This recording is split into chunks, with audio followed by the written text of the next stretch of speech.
Hello dear friends, আশা করি ভালো আছেন সবাই। আর আজকে আবারও হাজির হয়েছে বিন্যাস সম্পর্কিত কয়েকটি গুরুত্বপূর্ণ গাণিতিক সমস্যার সমাধান নিয়ে, যেগুলো বিগত বিভিন্ন চাকরির পরীক্ষায় এসেছিল। আর আজকের ক্লাসের প্রথম যে গাণিতিক সমস্যাটির সমাধান নিয়ে আলোচনা করব, এটি পরিবেশ ও বন মন্ত্রণালয় 2006 এর নিয়োগ পরীক্ষায় এসেছিল। কি বলেছে? এনপিআর ইকুয়াল টু কত, অর্থাৎ এনপিআর ইকুয়াল টু কত, এখানে চারটি অপশন দেওয়া রয়েছে। এটা সমান কত লিখতে পারি? এই প্রমাণটি বা এনপিআর এর মান কত যদি এটার ভাষায় বলে যে এন সংখ্যক বিভিন্ন জিনিস থেকে প্রতিবার আর সংখ্যক জিনিস নিয়ে যত প্রকার বিন্যাস করা যায় তার সংখ্যা কোনটি, সেটা আমরা ক্লাস 2-এ প্রমাণ করে দেখেছিলাম। অর্থাৎ এনপিআর এর মান আমরা ক্লাস 2-এ বের করে দেখেছিলাম। আর সেখানে দেখেছিলাম যে এনপিআর সমান আমরা লিখতে পারি factorial of n divided factorial of n minus r. এটা সমান আমরা এটা নির্ণয় করে দেখেছিলাম। আপনারা পূর্বের ক্লাসটি দেখে আসবেন, তাহলে বুঝতে পারবেন কিভাবে আমরা n p r equal to factorial of n divided factorial of n minus r এটা সমান এটা লিখতে পারি। এটার অর্থ হলো যে এন সংখ্যক বিভিন্ন জিনিস থেকে প্রতিবার আর সংখ্যক জিনিস নিয়ে যত প্রকারে সাজানো যায় বা বিন্যাস করা যায় তার সংখ্যা হচ্ছে এটি। এখানে মানগুলো বসিয়ে দিলেই আমরা আমাদের কাঙ্ক্ষিত রেজাল্টটি পেয়ে যাব। ঠিক আছে, তো এখানে আমি উদাহরণ সবার না বলে পরের গাণিতিক সমস্যাটিতে যাই। এখানে বলছে কি যে ফ্যাক্টোরিয়াল অফ 0 এর মান কত। এটি ডাক ও টেলিযোগাযোগ 2018 নিয়োগ পরীক্ষায় এসেছিল। অর্থাৎ ফ্যাক্টোরিয়াল অফ 0 ফ্যাক্টোরিয়াল এর মান কত সেটা আমাদের নির্ণয় করতে হবে। তো ক্লাস 2-এ এটিও নির্ণয় করে দেখিয়েছিলাম, তো আপনারা পূর্ব ক্লাসটি দেখে আসবেন, তাহলে এটিও এই যে ফ্যাক্টোরিয়াল অফ 0 ইকুয়াল টু 1 আমরা সেখানে দেখেছিলাম। ফ্যাক্টোরিয়াল অফ 0 ইকুয়াল টু 1 এটা কীভাবে হয় এটি প্রমাণ আমরা পূর্বের ক্লাসে দেখেছিলাম। যাই হোক, এখানে আমি আবার বুঝিয়ে দেওয়ার চেষ্টা করি যে আমরা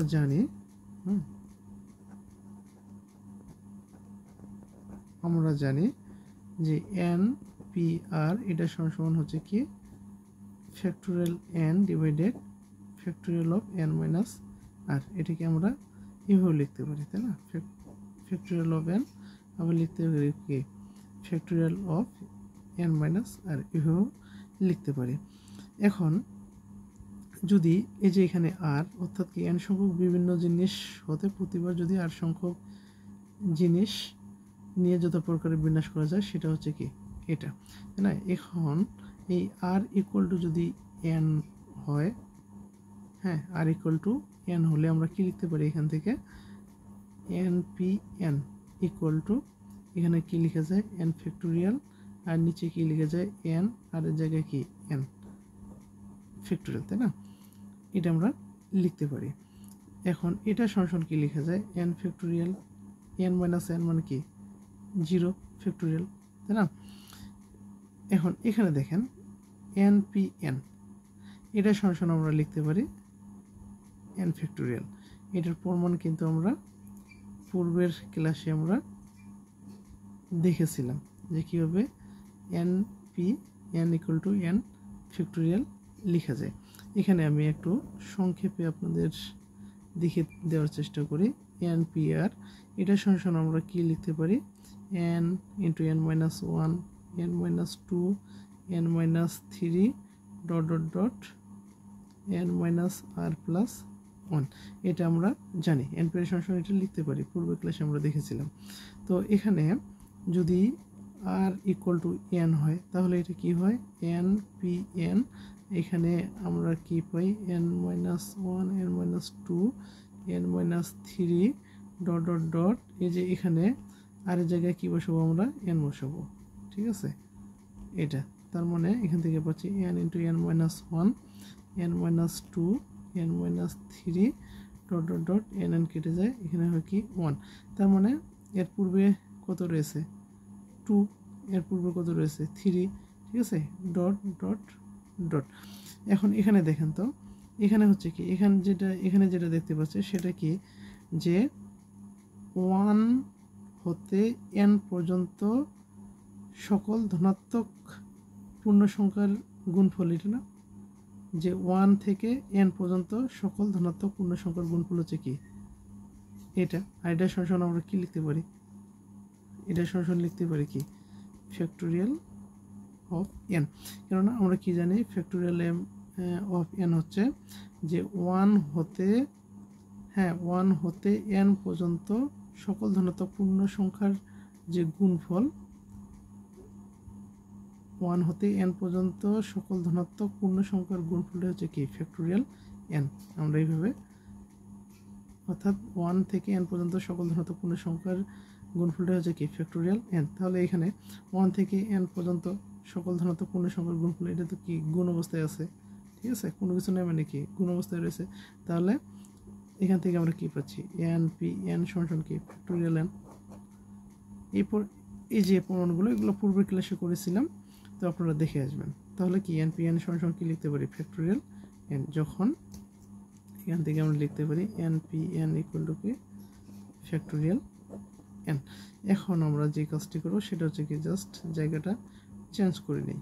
কীভাবে, এই n এর ফ্যাক্টোরিয়াল অফ n এর জায়গায় কি 0 ফ্যাক্টোরিয়াল, আর এখানে 0 জায়গায় কি n ফ্যাক্টোরিয়াল আসলো। তাহলে এখানে দেখেন এখানে কি এই ফ্যাক্টোরিয়াল অফ n কেটে যায়, তাহলে কি থাকে 1 থাকে না, 1। তাহলে এখন দেখেন এখান থেকে আমরা কি 0 ফ্যাক্টোরিয়াল অফ 0 ইকুয়াল টু কি 1 পেলাম, তাই না, ফ্যাক্টোরিয়াল অফ 0 ইকুয়াল টু কি 1 আমরা পেয়ে গেলাম। তাহলে এখান থেকে আমরা বলতে পারি এই যে ফ্যাক্টোরিয়াল অফ 0 অর্থাৎ 0 ফ্যাক্টোরিয়ালের মান হচ্ছে কি 1। নেক্সট আরেকটি গাণিতিক সমস্যা দেখি। এখানে বলছে 1 ডিভাইডেড 0 ফ্যাক্টোরিয়াল বা ফ্যাক্টোরিয়াল অফ 0 ইকুয়াল টু কত, এটা সমান কত। আচ্ছা, উপরে কত রয়েছে 1, নিচে হচ্ছে কি ফ্যাক্টোরিয়াল অফ 0। আমরা কিছুক্ষণ আগেই দেখলাম ফ্যাক্টোরিয়াল অফ 0 এটার মান কত 1, তাহলে কি এর মানটা কি 1 ডিভাইডেড 1 মানে কি 1। তাহলে অ্যান্সার হচ্ছে কত খ। আশা করি বুঝতে পারছেন, না বুঝতে পারলে কমেন্টে জানাবেন, আমি আবারও বুঝিয়ে দেওয়ার চেষ্টা করব। আর পূর্বের ক্লাস দুটি দেখে আসবেন, তাহলে এই যে গাণিতিক সমস্যাগুলো বুঝতে আরও সুবিধা হবে। এখন আমরা আরেকটি গাণিতিক সমস্যার সমাধান নিয়ে আলোচনা করব, যে গাণিতিক সমস্যাটি পরিবেশ অধিদপ্তরের সহকারী পরিচালক 2007 নিয়োগ পরীক্ষা এসেছিল।